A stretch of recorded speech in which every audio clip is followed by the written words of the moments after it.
আকাশ থেকে পড়ছে ঝাঁকে ঝাঁকে মাছ, তাও মৃত নয়, সবগুলো মাছই জীবন্ত। দেখে মনে হবে একটু আগে হয়তো মেঘের সাথে সাঁতার কাটছিল মাছগুলো। এমন বিস্ময়কর ঘটনায় ঘটেছে ইরানের দক্ষিণ পশ্চিমা অঞ্চলীয় প্রদেশ কোগিলোয়ে বইয়ের আহমদ প্রদেশের ইয়াসুস শহরে। সামাজিক যোগাযোগ মাধ্যমে সম্প্রতি 12 সেকেন্ডের একটি ভিডিও ভাইরাল হয়েছে। মুহূর্তেই ইন্টারনেটে ভাইরাল হয়ে যায় সেই ভিডিওটি। এই ঘটনা আলোড়ন তুলেছে নেটিজেনদের মধ্যেও।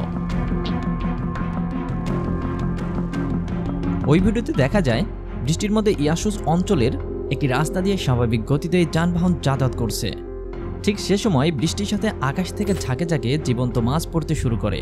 মাছগুলো গাড়ির উপর ও রাস্তায় পড়ার পরপরই নড়াচড়া শুরু করে, যেন মাত্র সেগুলোকে পানি থেকে বের করা হয়েছে। যে ব্যক্তি নিজের মোবাইলে সেই ভিডিও রেকর্ড করেছিলেন তিনি একসময় কয়েকটি মাছ হাতে তুলে নেন এবং দেখান মাছগুলো তখনও বেঁচে আছে ও নড়াচড়া করছে। প্রতিটি মাছের গড় আকৃতি 6 থেকে 8 ইঞ্চি এবং প্রতিটি জীবন্ত। 2.2 মিলিয়নেরও বেশি ভিউ সহ ভিডিওটি কয়েক হাজার কমেন্ট করা হয়েছে। একজন ইউজার রসিকতা করে লিখেছেন, মিসাইল বৃষ্টির পরিবর্তে মনে হচ্ছে ইসরায়েল মাছ পাঠিয়েছে। অন্য একজন ইউজার লিখেছে, সমুদ্র আজ রাতে ইরানের জনগণকে রাতের খাবার সরবরাহ করেছে। বৃষ্টির সঙ্গে কিভাবে ঝরে মাছ?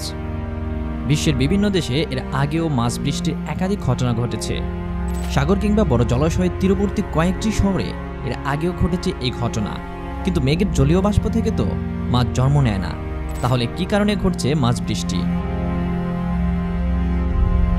বিজ্ঞানীদের মতে সাগরে যখন শক্তিশালী সাইক্লোন বা টর্নেডো দেখা দেয় তখন সাগরের পানি উপরে উঠে বাতাসের তীব্র ঘূর্ণি মিশে যায়। অনেক সময় সে পানিতে মাছও থাকে এবং বাতাসের ঘূর্ণির মধ্যেই যেহেতু ঘুরতে থাকে পানি, তাই সেই মাছ মরে না। সাইক্লোন বা টর্নেডোর ঘূর্ণি যখন সাগর থেকে স্থলভাগে উঠে আসে তখন বাতাসের সঙ্গে থাকা পানির সঙ্গে ঝরতে থাকে মাছও, আর তখনই আমরা প্রত্যক্ষ করি বিরল মাছ বৃষ্টি। ভিডিওটি ভালো লাগলে সাবস্ক্রাইব করে আমাদের পাশে থাকুন। আল্লাহ হাফেজ।